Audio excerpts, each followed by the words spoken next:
ఇక్కడ జనసేన అధినేత పవన్ కళ్యాణ్ గారు ముందుగానే చెప్పారు, ప్రభుత్వ వ్యతిరేక ఓటు చేయడానికి వీలు లేదని చాలా స్పష్టంగా చెప్పి, తెలుగుదేశం అదే మరి మేము కలిసి పోటీ చేస్తామని చెప్పారు.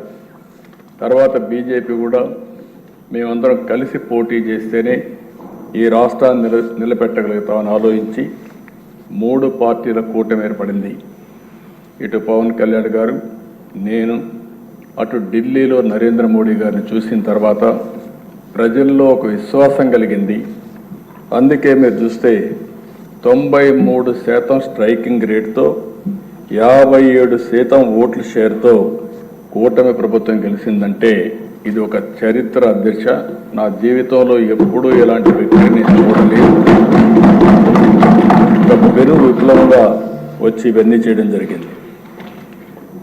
అయితే ఇక్కడుండే సభ్యులందరం కూడా గుర్తుపెట్టుకోవాల్సిన అవసరం ఉంది. ప్రజల మన పైన పెట్టుకున్న నమ్మకానికి ఇది ఒక తార్కాణం.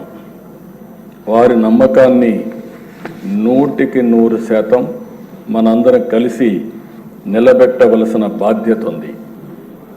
నేను ప్రమాణ స్వీకారం చేసిన రోజుటి నుంచి ప్రతిరోజు ప్రతి గంట దీన్ని గుర్తుపెట్టుకుని మళ్ళీ ఏమేమి చేసి గాడి తప్పిన వ్యవస్థల్ని ఘాట్లో పెట్టాలని ఆలోచిస్తున్నాం. అధ్యక్ష, ఇది నాకు మొదటిసారి కాదు, 4వసారి ముఖ్యమంత్రి అయ్యాను.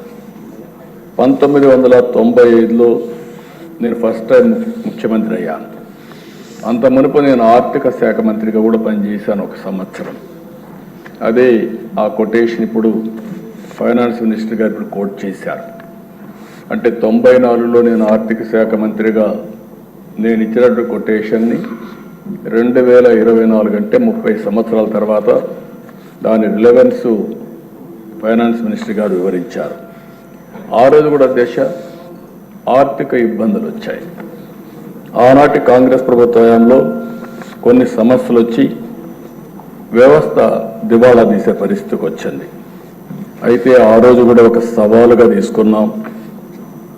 పాలనని కొత్త పుంతలు తొక్కించాం, సంస్కరణ తీసుకొచ్చాం, మొహమాటం లేకుండా కఠిన నిర్ణయాలు తీసుకున్నాం, పాలసీలతో కష్టంతో దారికి తెచ్చాం.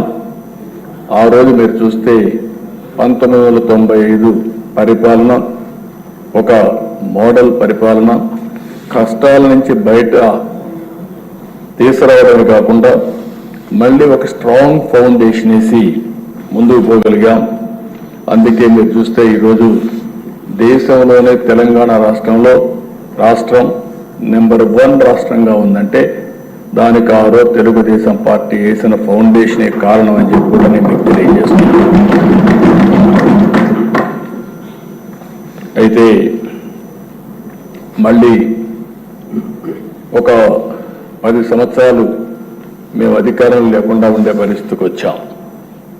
2014 విభజన జరిగిన తీరు మనలందరినీ కూడా చాలా కలప చెందేట్టుగా చేసింది. చాలా ఇబ్బందులు పడ్డాం. నాకైతే ఆ రోజు చాలామంది ఆదాయం అంతా హైదరాబాద్లో వస్తుంది, ఈ రాష్ట్రానికి ఆదాయం లేదు, కనీసం పెన్షన్లు వస్తాయా, లేకుంటే మా జీతాలు సకాలంలో వస్తాయా, అభివృద్ధి ఏమవుతుందని భయపడిన రోజులు. అయితే దిశ 2014లో మళ్ళీ ఆ రోజు ఎన్డీఏ బీజేపీ తెలుగుదేశం కలిసి పోటీ చేశాం. పవన్ కళ్యాణ్ గారు బయట నుంచి ఆ రోజు సపోర్ట్ చేశారు. అక్కడి నుంచి మళ్ళీ ప్రజల సహకారం తీసుకున్నాం, అనుభవానంతా కూడా ఉపయోగించాం, సమర్థవంతమైన నాయకత్వాన్ని ఇచ్చాం. 22.5 మిలియన్ యూనిట్ల కరెంటు కొరతుంటే 3 నెలల్లో కరెంటు కొరత లేకుండా చేసి మళ్ళీ మిగులు కరెంటు సాధించిన పార్టీ తెలుగుదేశం.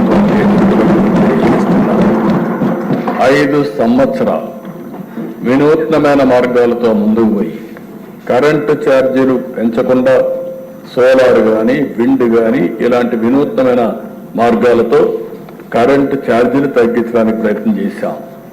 ఆ రోజు నేను ఒక మాట చెప్పాను, భవిష్యత్తులో కరెంటు ఛార్జీలన్నీ సోలార్ వల్ల ఎంతో ప్రయోజనాలు వస్తాయి, ₹1.50 నుంచి ₹2 లోపల యూనిట్ వస్తుందని చెప్పాం. అదే చూస్తే అప్పట్లోనే కొన్ని దగ్గర ₹1.99 వచ్చే పరిస్థితికి వచ్చింది. తర్వాత ఇప్పుడు స్టెబిలైజ్ అవుతా ఉంది. అలాంటి వినూత్నమైన కార్యక్రమాలతో ముందుకు పోయాం. ఇంకో పక్కన దిశ రాజధాని లేని పరిస్థితి. మనం అందరం గుర్తుపెట్టుకుంటే ఆ రోజు హైదరాబాద్లో ల్యాండ్ ఉంది కాబట్టి దాన్ని అవకాశంగా తీసుకుని కరెంటు లేకపోతే కరెంటు చేశాం, నీళ్లు లేకపోతే నీళ్లు తీసుకొచ్చాం, నూతనమైన ఆర్థిక వ్యవస్థకు దోహదం చేశాం. అక్కడి నుంచి మీరు చూసి తిరుగులేని శక్తిగా తయారు చేసుకున్నాం.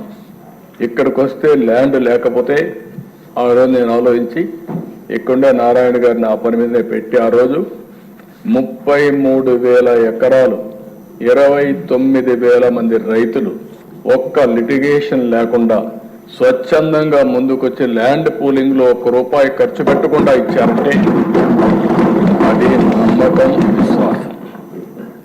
ఒక నమ్మకంతో ఇచ్చారు. ఆ 33,000 ఎకరాల భూమి గవర్నమెంట్ భూమిని కలుపుకుంటే దగ్గర 55,000 ఎకరాల భూమి వచ్చే పరిస్థితికి వచ్చింది. దాంతో మీరు చూసి ఇలాంటి వినూత్నమైన కార్యక్రమాలు మనం పోలవరం 72% పూర్తి చేశాం. అదే తెలుగుదేశం పార్టీగా ఉండుంటే పోలవరం ఈ పాటికి 2020-21కే పూర్తి అయి ఉండేది. దాని ఫలితాలు వచ్చేటివి.